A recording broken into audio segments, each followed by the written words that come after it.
Nare ana adafe dugu kaufo ka wala nyumandon sangane wati be au kanya madalila kanyeshi Shirifla TV jakanso masto madone jemuka atefo amunungo kaufu ka wala nyumandon o kanu dablabal tala kanyeshi en mo medire kanu fok machama manivi ni yesu ke sirbe etekuye kanu bala mana mina do bala ki da kasabala ka bo do de ba ikanu ba de ba faki ka muru ka da ula ante sege kaufu sangane wati bela jeni setiga ala fulingo fe o minga foni sira kondana anyon sura kokura ka benebi jemuka o dana maliye ka la donne ka fo deliko o de blaka gele dongil nyagai ula ni kuma man se ka ba amel labe no sabati jango kasika do jemuka kono kasika o bonyana fi na kasangane kuno foni tale ka diauma ani nusonja ke walu chama ula bi so madono kondana sinofo ke kele nan sonida aka ngara deni ni kuma ina anaba ana mablakata anofe nyonde mimi mfuye asi abekirikila wokum gondana ina beni tola kanba fole ko fe amitamnu salo ke sugu blon konnana deme baje kulu munu be jemuka ina ni ubala kan deme ka jemuka ne ka yakubaya amita Baniko Kauka l'ambassadeur de Baniko à Bamako l'enfant de ta domina photo de Salawa tale Lassa Blanchisseur Abu Jabate Lassa Kauka Abu aka alaga anga salo ke juafie kono anga soro kase nyon soro jemuka konana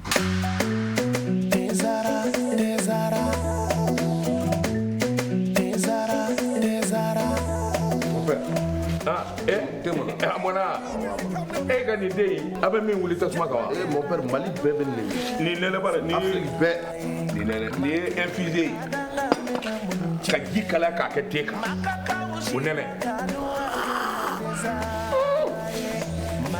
jela mon père ngaka ni tidme ani mbo kuno dima te zara mon père am bébé ko kele na sare ni akuma bay e ni do na surprise kilo ni do bien mangani sisan wani ye te ko jar te zara te ka tedi abi sampi sababo ni te wala be ni ya la kura ka segi kana na ka ke go wa ne ba infusé de mi ha même bien ya clipa appelé mo wa je mo ni de te ka te la higa so za go le be fele fe ngade Jama jera kadua ke tezara ye makele ngadanga mena budji Allah farafideno jera kadua ke tezara ye makele ngadanga mena mudunchi ye Allah tezara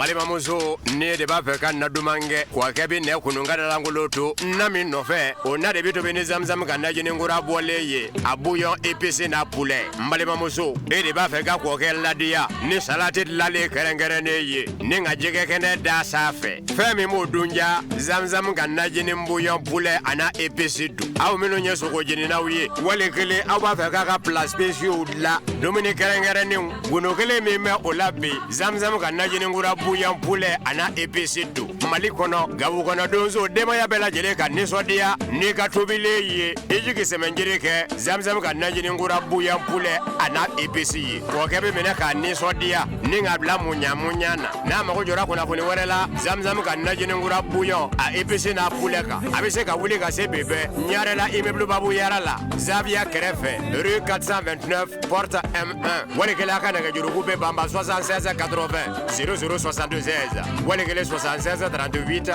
59 59 zamzam kana jini ngura buya poulet ana épicé dude bela jele wasara ça fait danser ça fait chanter de chédere que ça fait danser mimi vous fait mi ngoni maja kono baraye una ma kono bla kun keligula saw de chédere wala hokmu nona ni ya tagalage ni ye kono bara koni hakɛ d'a ma ka ban i b'a dɔn k'a fɔ a tɔ o kɔni an ka taa ye o la hali bi ka kanuba cɛman ni musoman fɔ denmisɛnnin ma bakɔrɔ n'a ma ɲɛ k'a fɔ ko ça va faire danser et dans le studio aussi ça va faire vibrer et sisan an bɛ don jɛmukan kɔnɔna na ka sanga ni hali bi an ka seko ni dɔnko tigilamɔgɔ olu ka nɔbila fɔlɔ min bɛ yen n'an kɛ man ka sɔnni sigi o kan ka bɛn ni bi ye an n'a taabolo minnu salo kɛ hali bi jabateba musique o fan fɛ a k'a lajɛ a bulonkonden tan o y'a farikolo yɔrɔ dɔ ye a ka a mɔnɔ bɔ jan ko ka fiɲɛni bɔ an senkɔrɔ jan ko an ka se ka ɲɔgɔn sɔrɔ kokura. Luka Production présente Mogomani Aramadeni Mai Allah Mogomani Aramadeni Mai Allah Mogomani Aramadeni Mai Allah Mogomani Aramadeni Mai Allah Ningo Mogomani Bale Majugumani Ningo Mogomani Shini Jugumani Mogomani Jenyo Jugumani Ningo Mogomani Kanuba Jugumani Musirana Mogoyanye Nyuma fonyana Juguma Chama Fego Ame nyuma fiye ka Juguma Chama Fego Oyene Sira Mogoyanye Ningo Mogomani Dungo no Mugubi Mogobolo Bolo Korote Jugubi Mogobolo Bolo Tabali Jugubi Mogobolo Bolo Ubika finindo kati toko chinye Ubika dumininge ki korofode Soni kasira kumokono warabanye Iti sira manifi unyewa Fembe nyege ba kokulu sanfe Mogo ni fi nyege bi kono nana Kami nyege bi don, mogo nyege ti don Mishi nyege bi don, mogo nyege ti don Ba nyege bi don, mogo nyege ti don Ala ka unkifi, mogo ni fi undama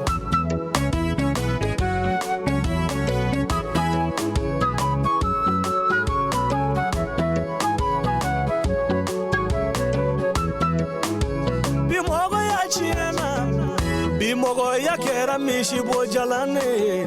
sanfela jale nga dugumala sumalendo ni daramina shuko ni dugu jeche iba soro otigi bitara yesu ne miri ya janyana bi ni ne miri ne baka kumadola bawu munye kangele fone akone kana mbaro ke yoro chaya ko mogo bi sori baro yoro nofe kone kana yala yoro chaya mogo bi sori yala ke yoro nofe ode ko so ne baro yoro Kaufu ka awal nyuma do kokura ka ira ka fo ni ye ando to ye jemukan kono ka sangani bara obulu da chogo ye ni ye ata kalage manga mawulele ay ken la soro sananga ko fa dama ambe ato akala be on sabati nyere na mimi mfu ye fuguru ko bo dabadala kasangani kuno funu gafu kunfolo olu tale ona to mawulele akasika la be on bladine sabati sananga do jemuka ko nana ola jabate ba musical anda do kuno funu blo kuno nanyo ta mi metalike fasili kunfolo la nu obetalike esor la jamana ka fasili do anyota nanyo ta e ba ye ka fo kuno funi gafe tigila mo olu kumana kasangani oyi olu ye kumana kasangani o ka karamukara shule dabaji la o ye ayira ka fɔ min bɛ tali kɛ jarawula kulu o ka babanci kɛ waliw la o ye minnu kɛ ka ɲɛsin faso mali ma duwa furancɛ tɛmɛnen kɔnɔna na ni a baaraw kɛra sababu o kɔni ka ta ka ɲɛsin marabolo caman ma e b'a ye k'a fɔ a kɛra kɛwale ye min sen fɛ an ka jamana wolomasiri tabaw olu ye npogo kɔnɔɲɛ 14 ta ka ne ka kari juguw la ka sangani o caman fali ye eko dimɔgɔw o hukumu kɔnɔna na e b'a ye k'a fɔ ka sangani o jaabu kɔni sɔrɔlen ye a kɛra kunna wolo ani sankɔrɔta ye jamana kɔnɔdenw caman yɔrɔ ni ota kalage krema marabolo munu kumbe ni okunda me yafuma bala oka janva juwe kawle takanyeshi o marabolo ko folo makrena ma obedo talike gawo marabolo la fakasi sevare ma moti marabolo kono fasiri ke ba mi betalike de manu kulu balela aya ayira ka fo binaka biya guna adamadanya ke wale koni haklisi ya anbasiki kona na olu tame olu nundo me bawo mi betalike anga chefni tabawla kasangani yurshi jamana kelebulu mi be jamana kono afrika ko ruchedum olu ka barak bulo nyo kona na osira ka keso babu no ka bono banflata ne ka choro jugu chama kuna ka chama bla olu yedugo kolo kono no ko sumusumu no wati na o chama kemala hara dugulo nyi okumu kona na ko gawka o febi maya koni ake adamne na haklisi kono jamana kono don bala ka o makonya fonke ka jira ka fo foite basigi de be ka sangani dana tale kada anga chefni tabawo kan o hukumu kelen kona na sevare ka o fana fe ba ye ka fo ye fana jara la kulu ma o kun keme kata uka janva wali kewle tane kanyeshi o yoroko fole ma kasangani kona ani soma dugu ye ibaye kafo ye fana anga chefni tabawo olu ye o chama boronto kasangani bono banfla tale ye kachowo chama kuna binaka biya guna adamadanya kewali kona ka fe fakase sofurlay soma dugu nakadi mote marabolo kono akeme tare ye bashite mala baraw olu kono malaka ke enafo abeke chogomena mawbalaka temene oka baraw ye deme tale ko fe kanyeshi oma anga wulu masiri tabawu fe okuna wulo ani osebaya otale jugu ka mingira sababu ka jugu chama kono olu daji dramani kulubali aleka fasirido anya salo kabo esoro kono jamana ka fasirido nanyo bla ameta indicateur du renouveau kona na kasangani kalamtira moko ka nobla ye alibi mimbe talike e kunofoni na ana no fetuke ameta muntugula ka ofi ngagira ka fo ni ngoni ma doye mintara mina aka furo kono ninka tune ayeyo mama ke ale ka donga fo atame fami fe ke wali akera ka beni sibiridu jukalo klemani samba fla ani mugonu woro de ye kumana mina ni makofolen abe aka foro kono fani ka fe fani obero mina ode ye muntula marabulu ye atara mine kasoro ani adendo be denyere sanshiri bonyonko fasiri keba ayi ayira ka fo kuno fo no ayira ka fo ke wali konindo abe na fo atira mo uye al sebeko labe ba mawdo nana munu masiga buguna tige okele kana o mi metalike gardien na no obe foro kono no ka o koloshi o fola ka dankare o lanu ko mine ko ke o sago ye kasoro kanyeshi mo mi ma obe talike monsieur Maiga yerela monsieur Maiga o tara soro akono be aka foro kono ani ade fitini sanshir bonyonko o fle ka tige ke akuyi ka mine ka ke ko urupanye ka bla o yerenye ka do ayre ka mobili kono o betalike pickup karikatio mi marki kiadu couleur fima du o kelengo fe o ye amine katani ayorola yoro mini amasi ka do kama wakili la dunia ka fo o koni fle ka ne ke wali ngoni nke ade sanshir bonyonko o koni da wale chura o gariye kumna mina o koni chere mina ka banu o adama Maiga o gariye fa o labla o fema olu koni soro e baye ka fo fasir ke baye ayira ka fo ni ke wali min fle ka fo ni o ye ya adama Maiga ye mado fanyine ton kumana fanyine ton min kuma wele ko parti politique malideu hakilina onyama kundo sani fanyine ton kalaba ne ka adafri jamana nyama o fe koni ya tagalage mi metalike ye ya adama Maiga la akoni tara ye sibiri do je ko klinani katunu aye ma o fe mamunu koni ni o masiga buguna tige binaka biya mamake ala yene ka donga fo ko atamero mina ameta blaka o fe ka yira ka fo ye bla yere maraka fo o manyama monsieur le maire aye no bla doke ka kunofonia dota kanyeshi blaka deuma kasangani samia baro ye monsieur le maire blaka o fe ako abe konike kanyeshi ke walula munu beke ma o fe kasangani samia baro ye ni oye ka furo sene duko nauna sene fe munu kuntala be janya ako no wati na kasangani lakana baro ye oye ke waliye ale monsieur le maire ka bobla abe minko wa akemera kagara do boroko no ka dashi kanyeshi mauma baga mu be mamunu mbulu ni obetalike yafuma bala baga se nanuna mishu be ula saraw be ula baw ani lew ko bela jenega janto e bulu ko fena ta ke sababu ka mashika fenche ako kafara obela jeneka ni ata ka lage akeme ka ira ka fo woro munu ngoni mbe ni obiseke jama makonya feunye fere kenena nyongona ka fo makana yenke sene fenye ni samyo hukumu kɔnɔna bila monsieur le maire ya yira k'a fɔ nin kɔni kɛwale don min bɛ don laɲini kɔnɔ walasa ka se ka lakana k'o yakubaya ka lakana sabati janko bila yɔrɔ ye yɔrɔ min ni kuma jarawula kulu b'a ye k'a fɔ o kɔni bɛ hiri kɛ ka ɲɛsin nin yɔrɔ kɔfɔlen ma ko hukumu kɔnɔna ɲɔ minnu kɔni bɛ yen ni olu bɛ se ka sɛnɛ ni a bɛ se ka kɛ sababu ka kuntala janya kabaw ni bimiro ani o ɲɔgɔnnaw ko olu kana sɛnɛ maa si fɛ bila dugu kɔnɔ a kɛra e yɛrɛ ka so ye o a kɛra yɔrɔ wɛrɛ ye o a ko filanan bagan minnu bɛ maaw senkɔrɔ janga to o baganw na u kana don maaw ka foro kɔnɔ ka taa tiɲɛni kɛ a ko ni maa n'i ye kan na gɛlɛya ni mɛnna nin kɛwale kelen na k'a yira k'a fɔ e ka bagan donna dɔ ka foro kɔnɔ o kibaruya sera ale monsieur le maire mɔ min kan ka da e kan o na da e kan ka sanga ni yafuma bala sariya o bonyani ye Isa Jabate ale de ye o fasiri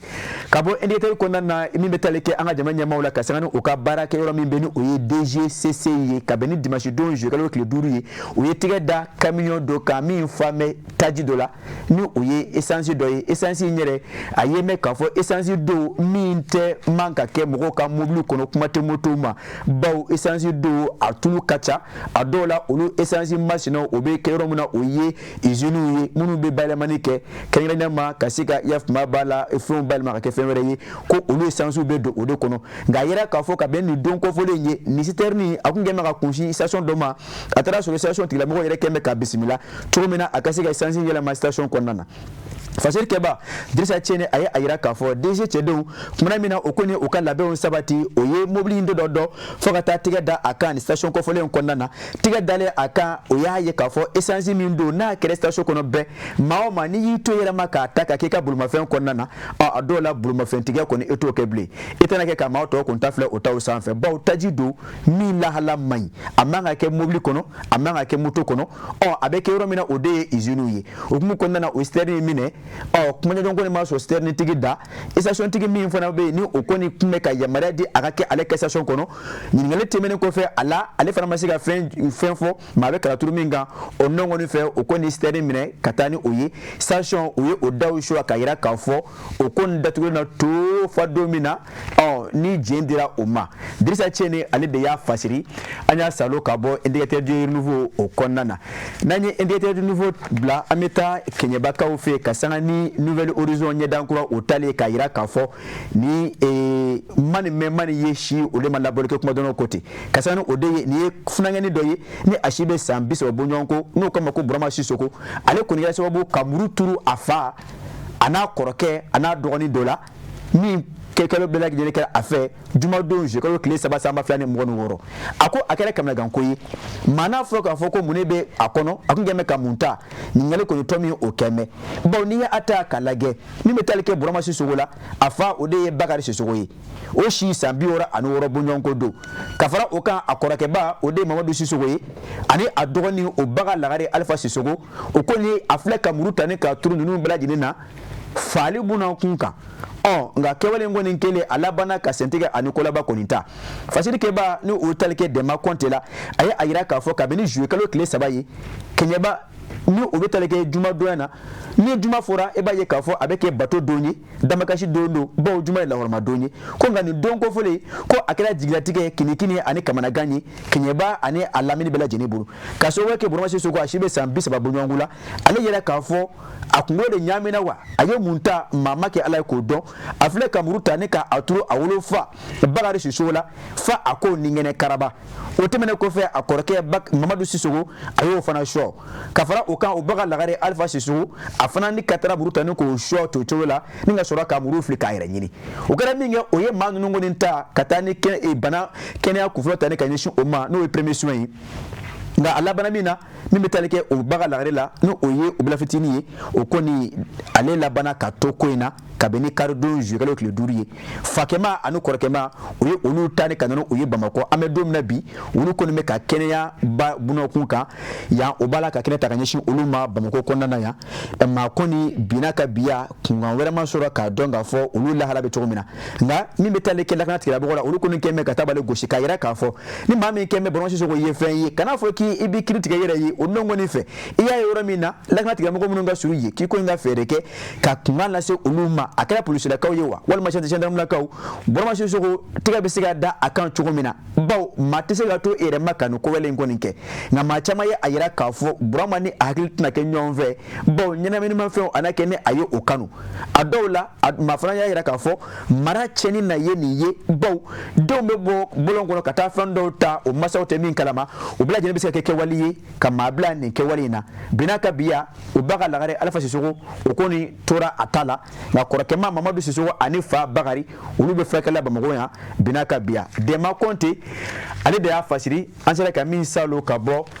kunnafoni gafe Nouvelle Horizon kɔnɔna na ka se ka bɔ bi kunnafoni bala kɔnɔna na an bɛ taa Iyafuma Bala Soir de Bamako o kɔnɔna na ka yira k'a fɔ min bɛ taali kɛ kunnafoni dila Shana Takiw la ni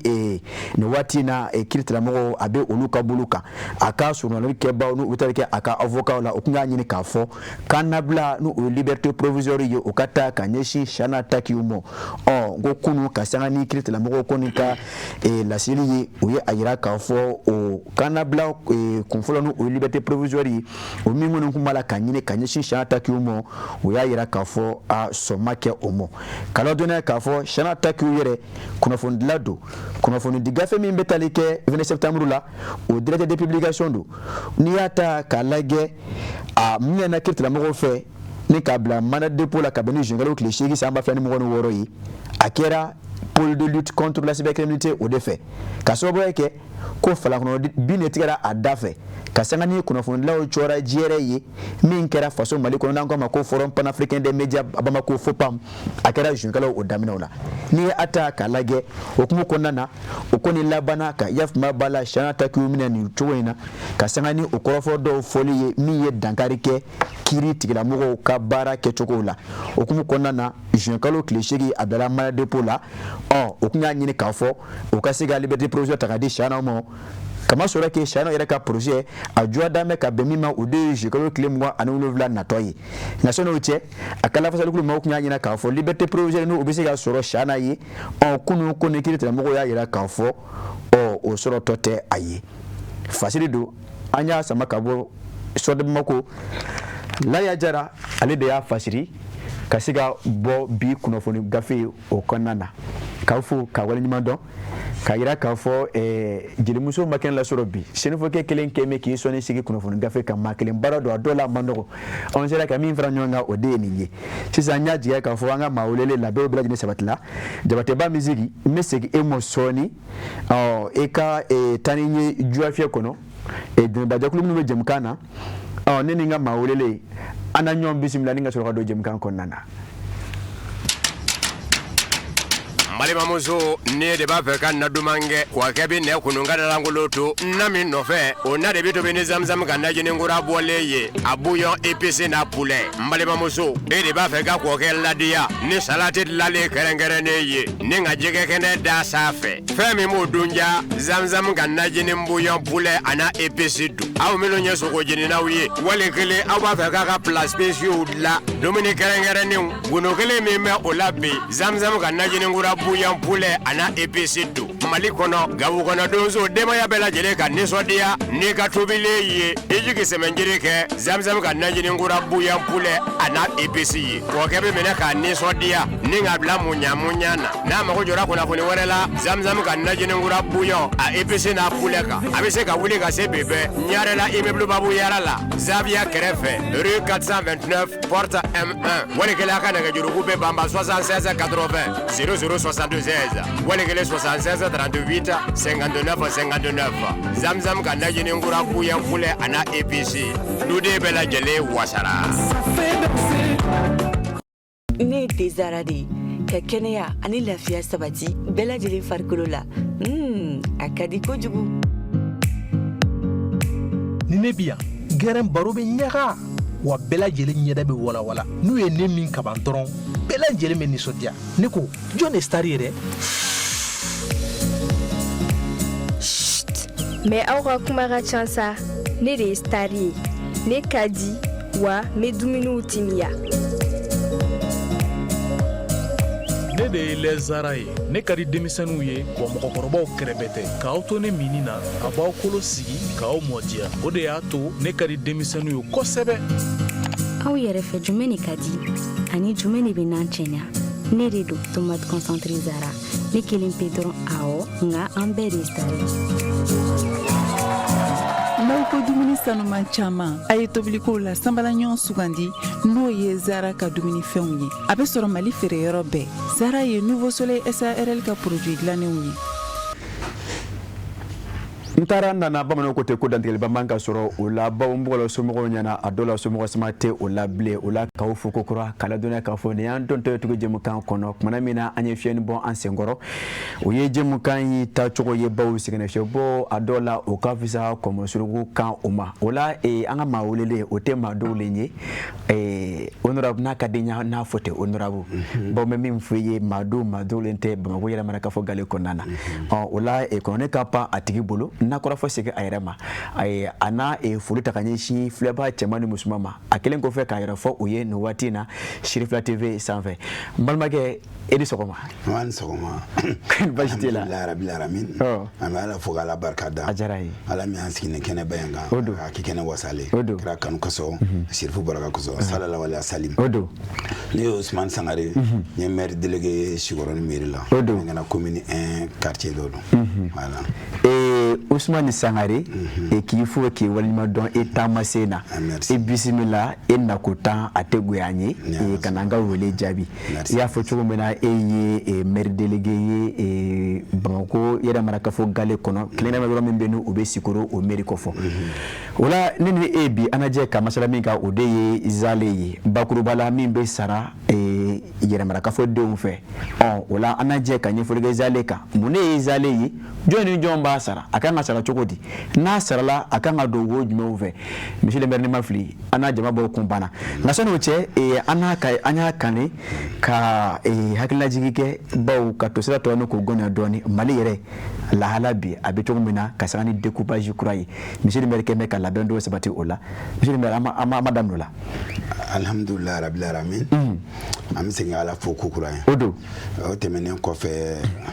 an ka jamana bɛ lahala min na bi bɛɛ lajɛlen b'a dɔn an bɛ dugawu kɛ ya Rabi ma Ala ka basigi ni kolosuma Ala k'a dɔn an ka amina ya Rabi faso wɛrɛ foyi t'an bolo ni faso in tɛ ya Rabi mɔgɔ mɔgɔ ko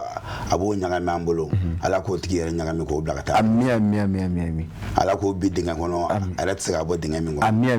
donc ni y'o ye ni an ka cɛfini tagabaga fɛn tora ni kɛlɛ na ka fara civil kan an b'a ɲini Ala fɛ Ala k'a bɛɛ lajɛlen da yɔrɔ suma amina ya Rabi Ala k'a ka Ala bonya baraka kosɔn sallallahu alaihi wasallam donc tɛmɛnen kɔfɛ an bɛ débat min na donc Mali yɛrɛ Mali réforme administrative min kɛra en 2023 donc n'o nana ni région ni cercle cayali donc o bɛna kɛ Mali min i yɛrɛ sɔrɔ région 19 na sisan an bɛ waati min na sisan bon o tɛmɛnen kɔfɛ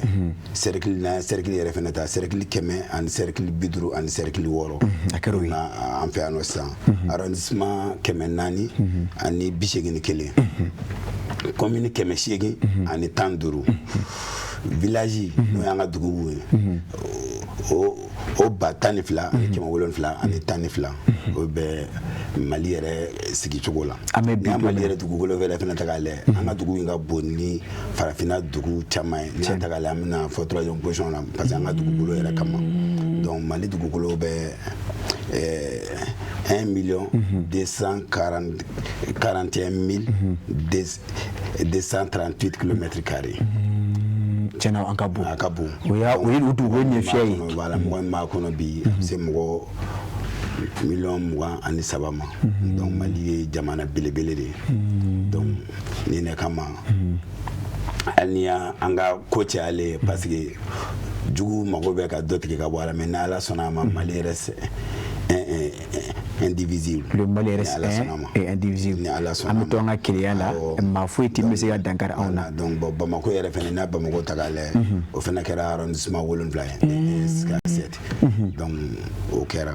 donc ni an y'o bɔr'o bɛɛ lajɛlen kɔnɔ an bɛna an ka commune 1 yɛrɛ la commune 1 yɛrɛ fɛnɛ na commune 1 dugukolo ta k'a lajɛ o fɛnɛ bɛ taga 34,26 km² ma donc bon awɔ commune 1 fɛnɛ ye belebele yɛrɛ de donc n'o bɛ bɛn hectare kɛmɛ 300 ani kɔ ma donc a sigilen dɔw la quartier 9 de bɛ a kɔnɔna na donc quartier 9 siguro ni b'o fɛ ka se Bangoni ma ka se Fajigila Korofina Sud Korofina Nord ka se Jumanzana ma Bulukasumbugu Sotiba Jelibugu ni commune 1 yɛrɛ composition ye donc oui ni a population ta k'a lajɛ mɔgɔ 300 ani mɔgɔ 334 ani 880 ani 86 Allah kibar commune 1 am se ka fɔ ale jama ka ca kosɛbɛ yɛrɛ donc commune 1 situation ye monsieur le maire ami fo ki walima don ni fɛsɛfɛsɛli kɛ la ka yira k'a fɔ sisan ko ni maa minnu sigilen bɛ Jabaramuso kɔrɔ déjà u ye hakilinajigi sɔrɔ bawo k'a dɔn k'a fɔ Mali y'a fɔ cogo min na Mali bilama yɛlɛma dɔw donna a sigi cogo la y'a fɔ cogo min na o ye nouveau découpage ye fila ka o de ɲɛfɔ mɔgɔw sisan dakuruɲɛ dabalama k'a yira k'a fɔ fɔlɔ anw ye région 8 mais bi an bɛ 19 la i b'a ye k'a fɔ cercle olu fana tun ye 48 ye mais bi an taara ɲɛna sɔrɔ fa caman na commune tun ye 703 ye bi an taara ɲɛna sɔrɔ fa y'a fama b'a la 800 et quelques la donc o n'o ɲɔgɔnnaw donc i b'a ye k'a fɔ tiɲɛ na ninnu ye kunnafoni ye minnu kan ka di mɔgɔw ma monsieur le maire k'i yɛrɛ fo o la i da sera min ma laban o ye an yɛrɛ ka sigiyɔrɔ o ye commune 1 ye a dɔw la ne yɛrɛ bɛ commune 1 kɔnɔ a ka ca depuis 2009 mais ne tun tɛ ninnu dɔn la k'a dɔn k'a fɔ min bɛ tali kɛ y'a fama b'a la a ɲɛ fiyɛ ani a ka population monsieur le maire ne tun tɛ o dɔn la ni c'est très important qu'il faut o la sisan monsieur le maire an na se an ka bi jɛmukan dakun ma an b'a mɛn ko TDRL monsieur le maire TDRL ye mun ye TDRL taxe de développement régional et local voilà bon taxe mi n'a bɛ komi mara seginna so an minnu ye commune ye an bɛ ka yɛrɛma hɔrɔnya ba an yɛrɛ bolo donc o de kama TDRL fɛnɛ bilalen don an ka bolo kan an ka commune yɛrɛ layiriwali kama ani baara minnu kan ka kɛ a bɛ se ka don olu da fɛ cogo min na donc o de ye TDRL ye n'i y'a ta k'a yɛlɛma ale bɛ dɔrɔn n'a fɔ fɔlɔ nisɔngɔ tun bɛ cogo min na voilà donc nin fɛnɛ ye o nɔrɔbila de ye komi nisɔngɔ kani ninnu tɛ yen nɔ san mais TDRL de bɛ yen nɔ donc ale kan ka sara san kɔnɔ siɲɛ 1 de voilà o de ye TDRL san kɔnɔ siɲɛ 1 donc TDRL ni ne y'a faamu sani ka taa ɲɛfɛ tɔrɔmɔɲɔ don min kan ka sara maintenant a bɛ sara jɔn ye a bɛ sara mairie de a bɛ sara mairie de donc tɔrɔmɔɲɔ don min kan ka sara mairie ye donc yɛrɛmarakafo denw fɛ o tɛ minnu bɛ o yɛrɛmarakafo kɔnɔna na minnu bɛ sigi i ka sigida mara yɔrɔ minnu bɛ ka sigida mara nana ka taga o tɛ dɛ min yɛrɛ sigilen don i ka sigi i ka yɔrɔ la min dunnen bɛ ka yɛrɛmarakafo kɔnɔna na olu de b'a sara i y'a fɔ cogo min na bitɔn ye a nafa ka bon o la a bɛ sara san kɔnɔ siɲɛ 1 i y'a fɔ ten fana o tɛ donc n'i y'a ta k'a lajɛ tɔrɔmɔɲɔ don ni yɛrɛ y'a tɔgɔ ta lajɛ nanzarakan na taxe de développement régional et local donc i b'a ye k'a fɔ tɔrɔmɔɲɔ don min kan ka sara yiriwa o kɔtigɛbali hukumu kɔnɔna na ka ɲɛsin sigida yiriwali ma o tɛ a bɛ sara siɲɛ 1 san kɔnɔna na monsieur le maire o tɔrɔmɔɲɔ ko min filɛ n'an bɛna kuma kan bi jɔn ni jɔn b'a sara bon n'i y'a ta k'a lajɛ mɔgɔ dɔw bɛ yen nɔ olu bɔlen don a la voilà ka sababu kɛ olu yɛrɛ ka ko cogoya kama sinon n'o tɛ a diyagoyalen don bɛɛ lajɛlen kan k'a daminɛ i san 14 na fo ka taa bila i san 60 la a diyagoyalen don bɛɛ lajɛlen kan bɛɛ k'a sara ja ne yɛrɛ b'a la o i b'a la donc n'i y'a jateminɛ mɔgɔ minnu t'a la mɔgɔ minnu t'a a sara minnu man ka sara la écoledenw voilà les élèves et les étudiants duguma kalandenw ni sanfɛ kalandenw awɔ n'a bɔr'o la ani mɔgɔ min si sera san 60 ma a bɛ bin ka bɔ e fɛnɛ kan awɔ à partir de 60 ans donc a bɛ bin ka bɔ e kan donc ani muso min fɛnɛ y'a kɔnɔya 4 kɛ a bɛ bin ka bɔ o fɛnɛ kan n'i y'a kɔnɔya 4 kɛ a bɛ bin ka bɔ o kan ani mɔgɔ min fɛnɛ sigida la ni bɛɛ lajɛlen b'a dɔn ko gɛlɛya b'a kan mɔgɔw bɛ yen nɔ donc bon olu fɛnɛ bon o bɛ se ka n'o signalé la o fɛnɛ bɛ bɔ a la donc voilà donc olu mɔgɔw a binnen ka bɔ ninnu kan n'an ka finitigila kan a binnen ka bolo fɛnɛ kan awɔ sisan donc ne y'a faamu ekɔlidenw duguma ani sanfɛ ka fara olu ka an balaka minnu ye kɔnɔ naani kɛ ani san 60 sɔrɔ ani mun ye san 60 sɔrɔ ɔ ja ne yɛrɛ n'a man jan bilen o est-ce que ne kan ka bɔ a la o ne tɛ hali bi naani ayi parce que e yɛrɛ dɔw fɔ ne ka surun olu la o san 60 dɔɔnin mun na an b'a bila d'accord Dieu merci beaucoup. An ka finitila ka binna ka bɔ ninnu fɛnɛ ka n'o tɛ daminɛ san 14 na fo ka taa bila san 60 ninnu na diyagoya don bɛɛ lajɛlen ma parce que i ka commune yiriwali a bɛ don olu de da fɛ bon ni an yɛrɛ fɛ yan nɔ ta k'a lajɛ commune 1 na commune 1 bɛ taa mɔgɔ 3,000 ni mɔgɔ 3,000 mɔgɔ 334 mais avec tout ça i bɛna lajɛ mɔgɔ min bɛ wuli a yɛrɛ ye san kɔnɔ ka taa mairie la ko n taara n ka TDRL ta san yɛrɛ bɛɛ lajɛlen a tɛ tɛmɛ mɔgɔ 200 kan monsieur le maire i bɛna ye o développement bɛ kɛ cogo jumɛn na an bɛna sa yɔrɔ ma sa mais i filɛ ka n jatigɛ dɛ o de do e ko commune jama n'i y'a jateminɛ a bɛ taa jɔ maa o tɛ 334 886 habitants maa ba 300 ani 34 kɛmɛ seegin bi seegin ani wɔɔrɔ o de bɛ bi minnu sera ka jate minɛ Bamakɔ yɛrɛ minɛ k'a fɔ gale kɔnɔ mais monsieur le maire e ye kuma dɔ fɔ sisan min bɛ maa jatigɛ mɔgɔ minnu bɛ bɔ o yɛrɛ ye k'a fɔ n wulila n bɛ taa n ka o TDRL sara ko a tɛ tɛmɛ mɔgɔ joli kan? a tɛ tɛmɛ n'i y'a bɛɛ cɛ k'a lajɛ a tɛ tɛmɛ mɔgɔ 200 kan. mɔgɔ 200 bon n'i ko TDRL ni TDRL ne ta kɔni san o san mairie t'o la ne bɛ n ta ne ka TDRL temps dafalen bɛ sɔrɔ n bolo ni ne TDRL ni dɔ wa jɔn ka fɛ ta dɛ kati développement local ani fɛn tɛ ne fɛ yen fɔlɔ voilà donc f'i ka ne ta ne kan ka ta wa i kan ka ne ta pour que i ka sigi da don ni mara yɛrɛ kuma na e ka se ka bɔ sani k'i sigi i ka TDRL kunna maire tɛ baara la maire ka taa sɔrɔ i b'a aw jeunes lajɔ 100 o 100 ni bɛ sɔrɔ min kɔ a tɛ tɛmɛ 1 kan donc ni nin tali ye diyagoya de ye e bɛ ka n jogo fɔ dɛ monsieur le maire ni i participe ka commune développement na i kan ka se ka kuma ka wasa i ka maradenw ɲɛ kɔrɔ mais nin t'e bolo e ko ko an ka siraw man ɲi dɛ an ka nin tiɲɛni don nin bɛ taa mairie tɛ baara la ka taa sɔrɔ mairie kan ka fonctionner ni jumɛn ye o de fana ka jateminɛ e jɔ monsieur le maire e jɔ fɔlɔ e ko pour que e da ka don e ka yɛrɛ marakafo a marako kuma na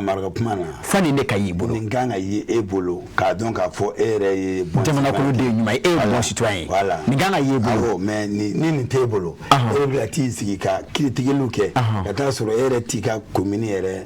ɲɛtaa baaraw minnu kan ka kɛ e yɛrɛ t'o sabati. Monsieur le maire bon an bɛ tila ka sira yɔrɔ min na misali an ka taa ye fɔlɔ TDRL min bɛ sara yɔrɔ wari dɔ de bɛ yen min dabɔlen don wa kari a wari a bɛ cogo di monsieur le maire donc joli de don walima na TDRL wari ta k'a lajɛ an fɛ yan nɔ 600 don mais o bɛ dépend an ka jama bonyacogo an n'an ka sigida yɛrɛ waracogo la sinon yɔrɔ dɔw fana bɛ yen nɔ olu tɛ an ta donc yɔrɔ dɔw bɛ taa 400 na dɔw yɛrɛ bɛ taa 300 ni kɔ la bon yɔrɔ bɛɛ ni a fɛngɛ don o précision bɛ ministère de l'administration territoriale bɛɛ n'a ka hakɛ don n'an kɔni fɛ yan nɔ Bamakɔ commune 1 na an ta 600 ye o diyagoyalen don commune den ɲuman bɛɛ lajɛlen kan ka daminɛ san 14 ka taa bila san 60 an ye fɛn minnu ta ni e tɛ olu la san kɔnɔ e kan ka se ka 600 in sara yɛrɛmarakafo maa ɲɛmaaw ye Mali kɔnɔ commune 1 kɔnɔ yan n'i y'a 600 in sara mɔgɔw b'a fɔ fɛn dɔw bɛ yen nɔ mairie la ni nin b'i bolo ne taara ka papier ko fɛn bɛɛ la ne y'a ni yira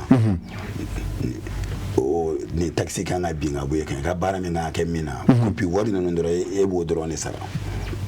ni nin yɛrɛ bolo ni nin b'e bolo e mana taa mairie la ka ko la priorité b'e bolo o ko ka facilité e bolo cogo bɛɛ lajɛlen na a bɛ bin ka bɔ i kan priorité b'e bolo voilà fɛn dɔw bɛ yen nɔ olu bɛ se ka taa kɛ 500 légalisation dɔw bɛ yen nɔ ne bon o n'a ɲɔgɔnna caman mais ni nin b'i bolo e bɛ taa e bɛ nin présenter nin bɛ bin ka bɔ e ka fɛn caman kan parce que e contribuera i ka commune développement na e contribuera i ka commune jɔli la ka kɔn bin ye e tun kan ka min kɛ yɛrɛmarakafo yiriwali la e ye paraɲɛba kɛ o la monsieur le maire critère mais atamu no nantara ana eta mi siga siga wa nan ten siga siga le pa to go ni ta 100 damine na 1er janvier nyeba medem na 1er janvier nyeba la fo décembre nyeba la mene ba ne ben ta 100 ka marambulo ka noro nga mairie nga bureau dala mo ne be do iba noro le mi la sensibiliser à la fene et ka nga contribuer ka ni fene ali nyina na yo sensibilisation de que ani chambre internationale mo jeune chambre internationale ka pour que ka sera shuguro no ere sensibiliser jeune si sensibiliser pour que u ka sera impliquer na aduna ka manière de faire mo chamanyata kerefe mo chamanyata fe monsieur le maire mune be nyini ngaw sisa ni ere ka yetla mune be on balikata ni sarade anyi ni ngaligele bon comme ate mi mbolo sa ne be ere nyinga mu yeba tata bien wa baro takela nyon son fo ça c'est ta question posée mo waro ni table e da do monsieur le maire la commune kono e la vie monsieur le maire atomi ne ke nyon to fo de ante d'accord bon c'est ça mire ani konguru bla télé chirfla la no o te dele be mo ngolo ko ga da no ka dem na ala directeur kala do fotu ma ne ma dara bisoro mo ngolo na bi mo ko fla no ay anga pa ko na kama yake mais muna sari ke e ayira ka fo kuna sarala abeyi ire mara ka fo jiri wali abita kesu mi mono abe do jama sigida yire wali konana mais muna ere ka yitara mune be an bali sari anta do ya bon adomale do fo domala bala mo chama mbi no chinere la uluta do ta na fa do bon en fene dobe nyana chala ko la ay o ronda fo de o jume sensibilisation kanga kenina quartier par quartier commune par commune bela jelenga saka bo akarama tedereli na faye jumene avantage jumene bon parce que ni na no abea sara nyama abena ka nga contrôler de ma wa ma wari mi sara wari mi ka ke munde de mana ko dembe dura lendo ko ke mais Zinesi, nous y a pas de la donner de l'encouragement pour le bébé qui est parce qu'à thème gros. Bon, mais parce que sensibilisation me fait na kanga ke, mo kanga ta kuna fena ya fena nyini ni minke, auto nyini. Bon, en fena mi fena kanga di à 100% et ta sur fena fanga donc avec ça les mais à fanga les cadeaux. Parce que mo ta kalama. So na débat kanga sigi nunga ra yo so ni telo la ka mo la sensibiliser kena bo kanga sigi. Quartier bela jelena mo la sensibiliser dugutu ka bo kala ma fembe normalement dugutu yere de kanga ken ni baran yere ke baka folo le folo parce que folo ni songo kumita nyini dugutu gilade bo o kele ne do halisa dugutu kanga ji ni barake parce que anya tagala je tedrali femi quartier mina atabere ta soro dugutu taba ala ana manchango ni doni musarando ga do mo ba so ya mobilisation bake mais no maken na ye mo tebo akalama à 100% donc au fien ba on parce que ni ajati mine ni be brani feneta ay meriera abije do de sabati fene mais ni table ne tara anga mo do bisega ni ntege ga fendo la kata sur la word titale qui est souffrena donc ça c'est pas normal c'est ça voilà monsieur le maire ni dek menacé ni woni ma parce que et ma do fana ba yira ka fo kuni tromono sara ina fe fila min fo u ba sara ka sara me o tinno baye au finis ka fo ko ni kewal de kera ni bisika nga wala justifier donc ma chama fana be oroni fo ka chaya boyemi commune kono mo na dala mo la ka voto yo ku bla nyefe akanga dawla fene wa contrôle fene mangu banga en contrôler ore kama chaque 3 mois session beke mairie oula mairie bela jelena de presse mais anga session fin na nera ba publier na page ou anga demso no ma publier fambe kam bo invité ou kasekana mais tel leader foye kenaka ko wulan yere kana communication participer alors que session du fenda lele avec akungo kuma wa fo abiseka donga siki sali kono ka lame ya ni jama yere chiara shara ko na masika ke meri kono anga kenaba do nyina ngake c'est son ganga kete no do be kan abo akalama donc c'est ça ola ye min ganga ke anganga ko de bolo da amina ni ke ni soro la ni beta ni mais ni nous mais les jeunes leaders avec les femmes donc ibi wele bloma mais mimi ye kenaka o le ka do kati siki kani les sababu les tani coin sur ambolo o mo le ka do wala si ça me ola o ni me femme o kanga na o le lame o fana woro de la o bisika do ka fo ja ame war mi sala beketa wal ma o woro o fa bisika o fana nyinga ame war mi sala be taro jumena wala woro sono ni comme do ya la soro ga laje te de len metawlu yere fe ango nomuru funyana ka komi yere nomuru funyana walo do ka fo ko vraiment ko jigina be wi yere la donc ataka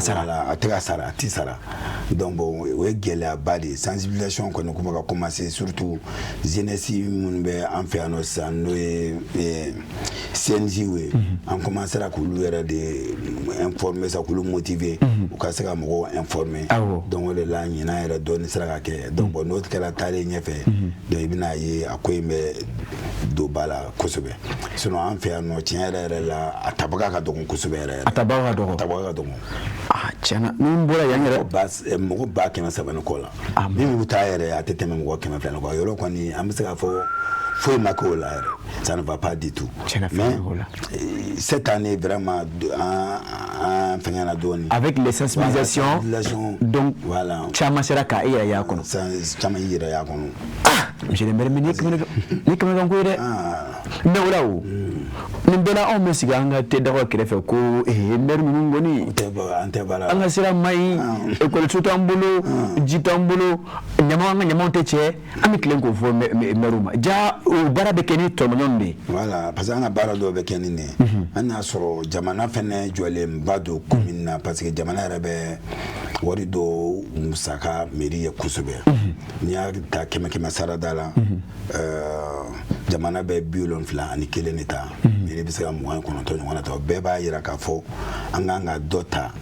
fanyana anda abete jamana bolo a 100% an yoro fene be no mais an yoro no ganga soro ulu chamambe boni la bo fene te soro si c'est une femme donc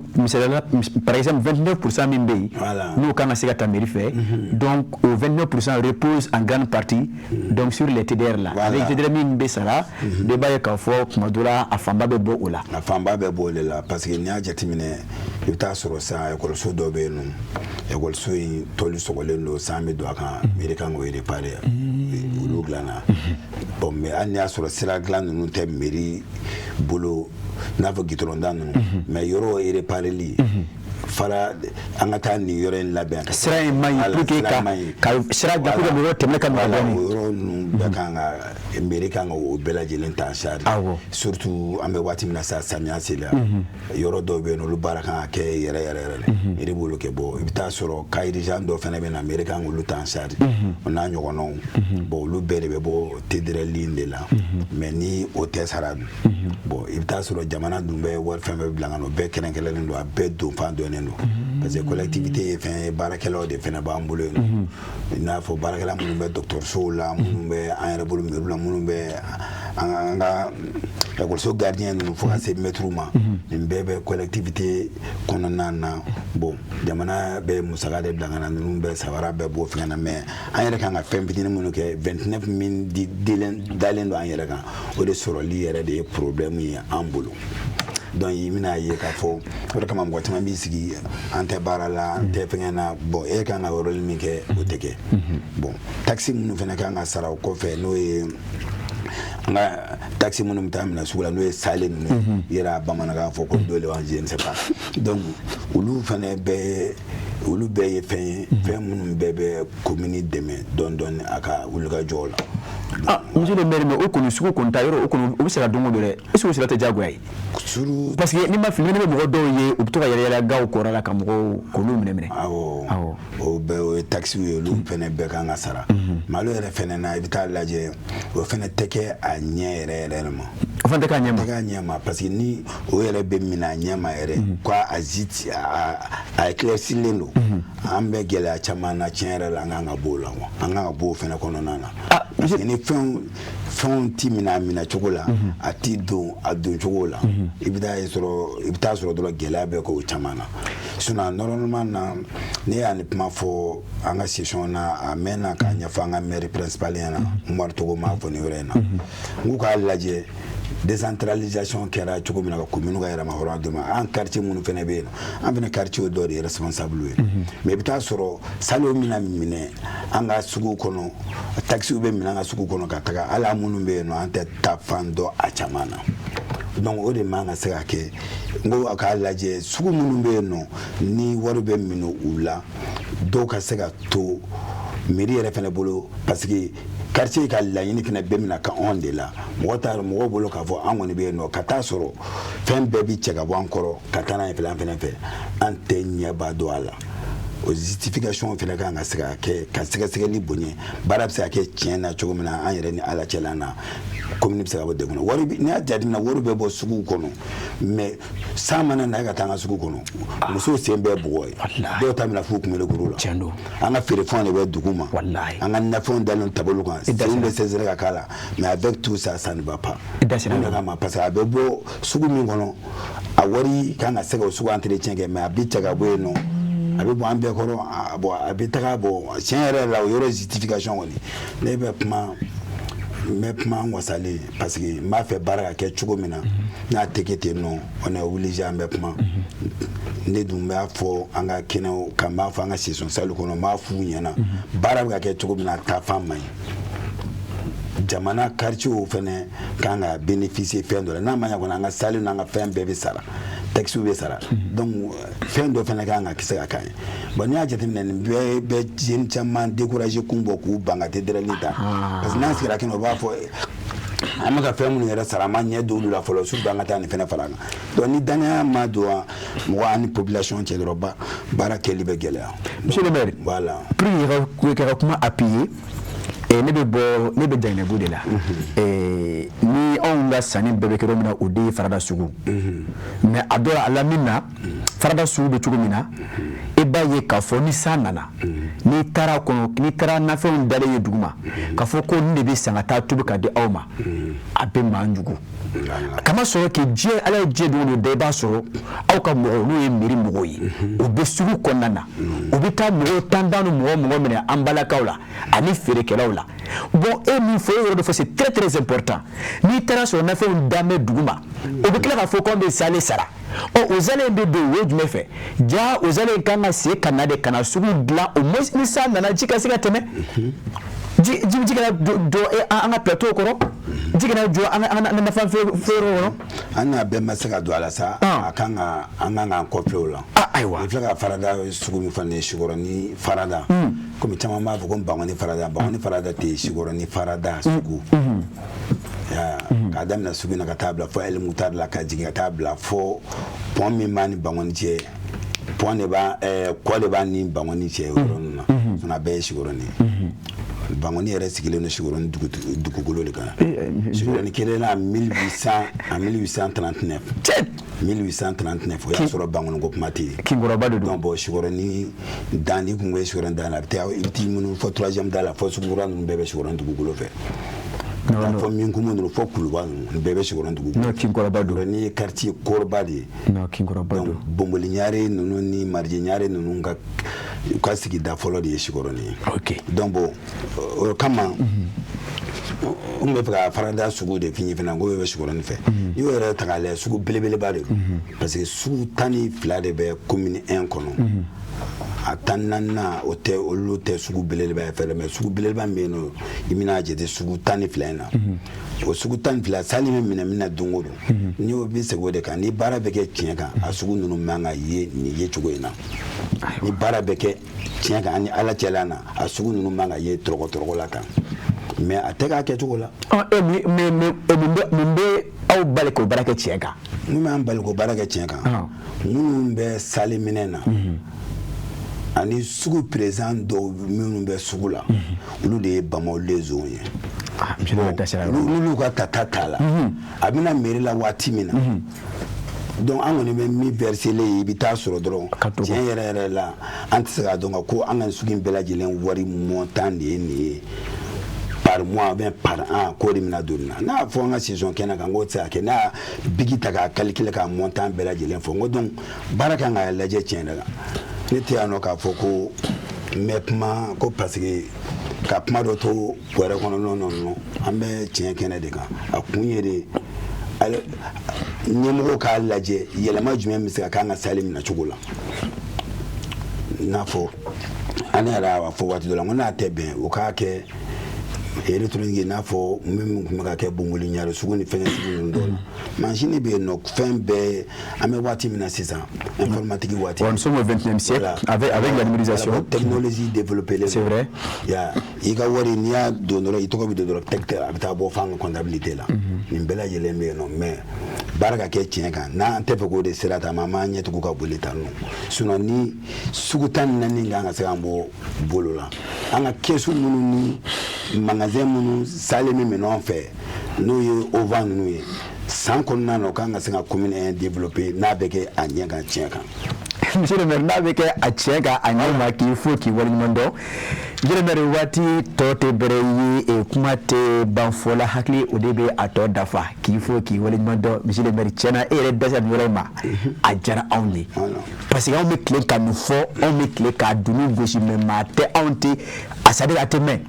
ja aw munu yere be ako koma aw yere chama yere be aw ba do fo tiena kan aketa ami fo e kan ko na jere ko fola monsieur le maire ki faut ki wali mondo wa ma jiga ka fo munu fana be ni ulu ka barado o globala nela sonama o be yere madola no ma yere madola anase ka nyonso ko kurano ko kuma fana ke monsieur le maire ka ko fo la sigema ko kuratu ana ko fo je ko fo tu nuna e ka so ka jemkane ko kunche ka nyomblea. D'accord, bon, vraiment, mais faut laisser Bella Dilema. Quand on a téléchirfula, à Barakela Bella Dilema, Befou. En autorité, n'a jamana Massaoui. Transition, Assim Guetta, en transition Bella Dilé, CNT, pour ce gouvernement Mahmoud Bella Dilemfou. Quand il y a à la fait, à la jamana Tafanga, à la Kadouma, jamana Marafanga na Hakli, à la Kadouma, à la jamana, à la Kabaski, à la Kabolusuma. Bori do ke ma bela jelena nyaaye bibina minansi ki côté dereli kanga sara manga sara jamana basikile ne suno na a chevele no etene tansura na alne rani wele ne na tola antonio zoran ko fu be baramina surtout wulga jomi gara semeni temeni kono na vraiment akela succès mali fan be fe be wasale no langa sura suyi ala kula kana bon ani fene ka commune chena musoku bela jelenfo ko mara amunbu kunabi anul munumbe no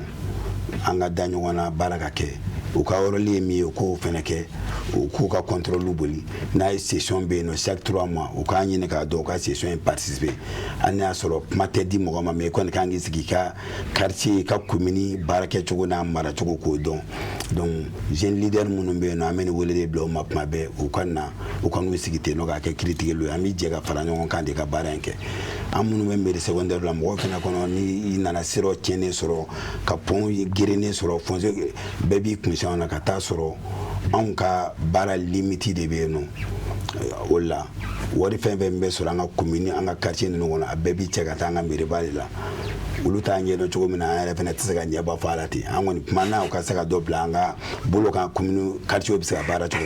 no mais se wori ka toujours parce que mo e tient de bella bangwa donc bon net mo tna ni daga kan daga ga fronto ni mi quoi donc soyons clairs mi na te bien o te bien mo quartier madana ka sababu ka antaka bara ke ni tiene donc bon ni bara ke ni tiene commune be rom na kanga yelama merci Ousmane Sangare qui faut qui wali mado sigo de maire délégué do qui faut e katama sena de ko fo minu emni kala mo ka kala ndonye il faut qu'il y ait là-dedans et katavase na ajaranye ko zera Ousmane Sangare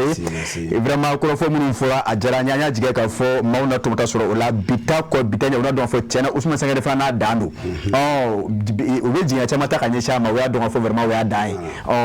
e femin te bulu et c'est OK imana komuna kele kamisiga saraka ta soro femere be ko la mini jigete ke ne che min tambulu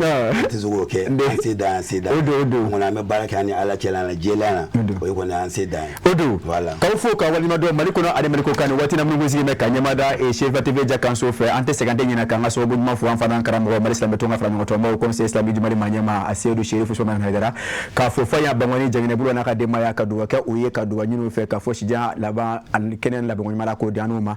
mali nyama o mi metaleke anga mi ka fama jina darme asimi gweta na ka gouvernement ko bla jene fo ka duwa ka uye ala ko fa ngasi ala ka jugu labla ala ka jugu dese ala ka jamana yiro ala ka jamana ta ne ka kishika kelen labla jene fo mali kono ameriko ka atoko ana jamuna ka sangana ka baraka taw yen wati na mungu zime ka nyima da jim ka enfe sigebe jim ka en kan ni shukura 23h30 wati ana sigi jim ka en kan janko munu masika soro lo ka soro ka lage tugu shini 10h 11h awne amenyon soro ne ka jam ko ko dangana maya bi dibla baraka ba o kunye banu ka jabati la saka ka jabati blasi jabati officiel fando en fe shaka kulu bali bi ka bla jene fo ka walmando ala ka clear dama ala ka shini franchika akame ejen watiwere malima muso ne de ba fe kan na dumange kwa kebi ne kunungana langu lotu na min no fe ona de bito beni zamzam kan na jini ngura boleye abuyon épicé na poulet malima muso e de ba fe ka ko ke ladia ni salade lale kerengere ne ye ni nga jege kene da safe fe mi mo dunja zamzam kan na jini mbuyon poulet ana épicé du aw mino nyeso ko jini na wiye wale kele aw ba fe ka place spécial la domini kerengere ni gono kele mi me olabi zamzam kan na jini ngura buyan poulet ana épicé du mali kono gabu kono donzo dema ya bela jele ka nisodia ni ka tobile ye ejiki semenjere ke zamzam ka najini ngura buyan poulet ana épicé ko kebe mena ka nisodia ni ngabla munyana na mako jora kuna foni werela zamzam ka najini ngura buyan a épicé na poulet ka abise ka wuli ka se bebe nyarela immeuble babu yarala Zavia Krefe rue 429 porte M1 wale kele aka na juru be bamba 76 80 0062 wale kele 76 38 59 59 zamzam ka najini ngura buyan poulet ana épicé dude bela jele wasara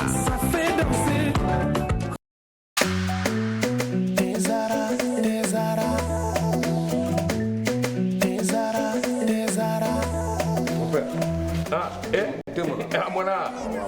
e ga ni dey abe mi wuli tasuma ka wa e mon père mali bebe ni nele bara ni be ni nele ni infusé